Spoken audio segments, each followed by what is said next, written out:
Hindi naman tayo agad-agad nagtatampuro. Aha. Oo. Pasensya na po kung kami po ni Robert ay 120 ang mga takbo ng mga bunganga namin. Tapos na kasi. Sorry. Ito na. Sige, partner, ikaw na. Intro mo na. Makakausap po natin ang mayor ng San Juan City. Alam niyo po kasi di ba yung mga issues na pinag-uusapan natin Yun kanina. na nga. Konektado po ito dahil Oo. siya rin ang presidente ng Metro Manila Council at National President ng League of Cities of the Philippines o LCP, Mayor Francis Zamora. Mayor, magandang umaga po. Good morning, sir. Yes, good morning Doris at Robert at maraming salamat po. Ako'y umabot sa inyong programa ngayong umaga. Ay, hallelujah po. Ay, partner, sige, banatan mo Opo. si Mayor. Mayor, doon sa observation ng iba, unahin natin yung baha dahil ito ang importante. Ayun naman talaga. Same observation ba yung mga mayor natin sa iba-ibang mga LGU, sa report na sa Metro Manila Council, na bagamat may mga pagbaha, mas mabilis daw na humupa yung mga baha at hindi na tumagal at mabilis na kadaan yung mga sasakyan ulit? Aha. Yes, allow me to make a clarification from the start po no, para hindi ho tayo ma-misinterpret ng Apo. ating mga viewers. No? Alam niyo po, ang ay wala talagang makakapagsabi na totally kaya niyang i-zero ang pagbabaha sa ating mga komunidad. No? Ngunit ang layunin natin ay mabawasan ito at maibsan. yung So pinakita- kasalukuyan po, no, under the Oplan Kontrabaha program of the national government and the local governments in partnership with our Opo. yung ating pong pagdedredge ng mga waterways, mga ilog, mga creek. Nakita ho natin ang napakagandang epekto nito. And I will talk about San Juan because dito Yan. po tayo naglilingkod. No? Opo.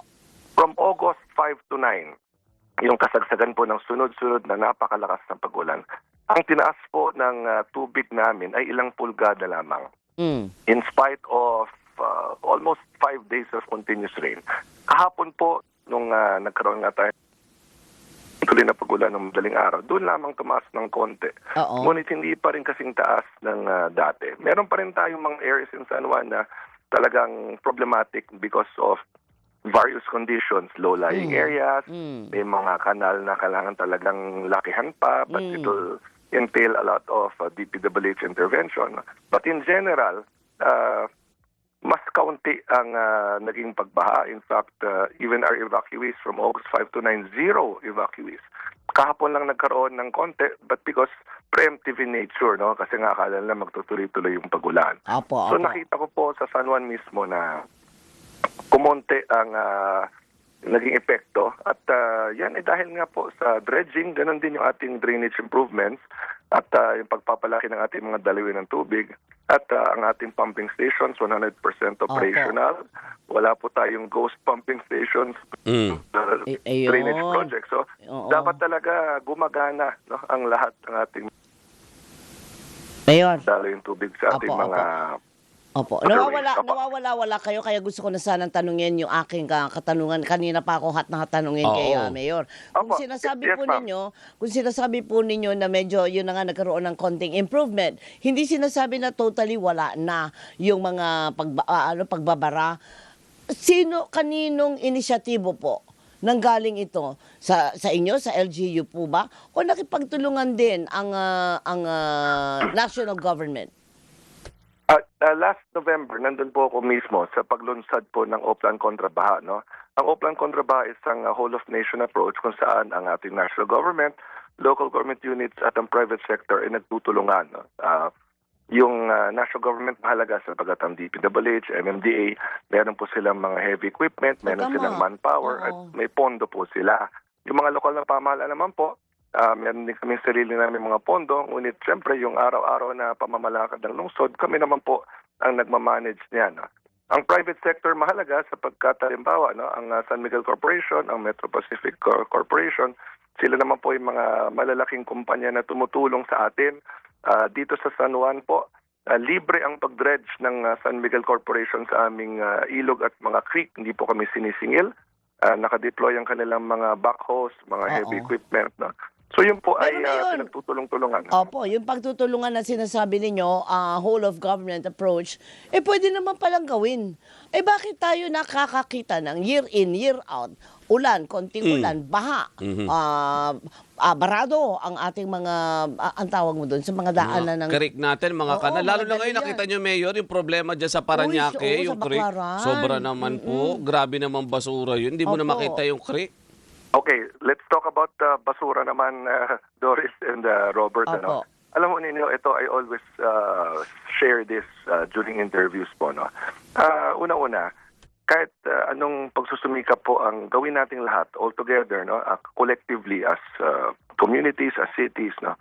Kahit anong intervention natin sa pumping station, sa dredging, sa drainage systems, no? Kung disiplinado pagdating sa pagtapon ng basura, ay babalik at babalik talagang problema sa atin. So, yung nakikita nating basura sa ating mga ilog at creek, hindi naman ho yan mag-isa dumating doon, di ho ba? Meron nagtapon Tama. yan Oo. sa ating mga waterways. At isipin natin, no, kung gaano karaming basura ang nakikita natin, ibig sabihin, penang karaming tao rin na nagtatapon ng basura sa maling lugar. So kung maging disiplinado po tayo at itapon natin basura sa tamang mga lugar, mas mapabawasan po ang pagbabaha. Hindi ko sinasabing naging zero, ngunit malaki po ang ibabawas dahil makakadaloy na ang tubig. No? Opo. Remember, ang tubig maghahanap po yan ng pupuntahan. Maghahanap po yan ng dadaluyan. Kapag parado po yung mga drainage natin, yung mga kanal natin, saan yan pupunta? Then maghahanap yan ng mga kalye at mga bahay na mapupuntahan. Opo. Ngayon, kung makakadaloy nga po ang tubig sa ating mga drainage systems, then mas mababawasan yung pagtaas po ng tubig. Opo. Wala naman pong problema kapag pondo para sa mga ganitong proyekto ang pag-uusapan natin. At handa ba ang Malacanang na magbigay? Hindi ko alam, partner, kung paano ginagawa sa mga ganyan na nag-allocate ng mga pondo. Paano ba yun? Pwede, sa NEP, Okay, National Doris Expenditure. Doris and Robert, dredging is very expensive dahil it entails a lot of heavy equipment. No? At hindi naman po lahat ng LGUs can afford pagdating sa bibili kami ng mga backhoe, pati mga equipment. No? Mahal. Kaya ho, pumapasok ngayon yung ating private sector because they help us. They deploy they deploy their heavy equipment to our waterways. And again, I will talk about San Miguel Corporation and Metro Pacific Corporation, Mr. Manny Pangilinan, Mr. Ramon Ang kanilang mga gininto ang puso po ay pinagpapasalamat namin because may mga nakatokang lungsod sa kanila na Opo. dinedredge nila for free. No? Oo. Again, you're talking about government funding through the DPWH. Ito naman yung ating mga flood control projects. Mga pumping stations, mga drainage systems. But then again, siyempre, kinakailangan tama at wasto po ang maging paggamit ng Tama. pondong inilalaan. Opo. Di ba? So, because sayang naman yung pondong ilalaan kung hindi rin naman tama ang maging paggamit niya. Ayun. And locally naman, Doris and Robert, meron naman po tayong local funds din sa ating mga lungsod through our City Disaster Risk Reduction Management Fund, which we can use for pre-disaster Okay. Opo, operations. No? So yan po ang mga pondong pwedeng pagkunan pagdating po sa mga napapag-usapan natin na flood mitigation. Okay. Mayor, sayang, naubusan na kami ng oras. Next. Di bale, mag-part 2 tayo next time, Magpa-part 2 partner, tayo, para oo. mas maintindihan. Kasi, tsaka kahit na paulit-ulit, dapat talaga nating inuulit-ulit yung mga ganyan Para issue. malaman. Kasi kawawa ang Oo, tao para bayan. malaman. For the meantime, Mayor, maraming salamat po. Thank you, Mayor. Opo. Yes, maraming salamat din po. Tawag lang po pag may katanungan. Salamat po. Mayor Francis Zamora ng San Juan City at Presidente ng Metro Manila Council. Bago lang tayo mag-bye-bye, partner. Oo, go. Batiin ko lang ng happy 40th anniversary Wow. ang Barangka Credit Cooperative MPC, ha? Wow. Happy 40th po, ha? O, pwede ako Oo. mangutang? Ayun nga, samahan mo ako, Halika, partner. halika. At syempre, magandang umaga po kay Sir Phil Lacandupil Garcia, kay Professor Uy, Lacandupil. oo, Sabi niya, Professor. magandang umaga sa inyo. Natutuwa ako at nakita ko na uli si Doris. Sabi niya, God bless. Ako din po ay natutuwa. Senyor. Ay, senyor, bilang senyor. Miss Rosemary Vinuya Ventura, nakatutok sa atin ang LDRMO ng Candaba, Pampanga. Salamat Wow. po, partner. Salamat. Paano? Sherian Torres, mabuhay ka. Isa kang alamat. Paano? Bye-bye na. Mag-iingat po, ha. May ulan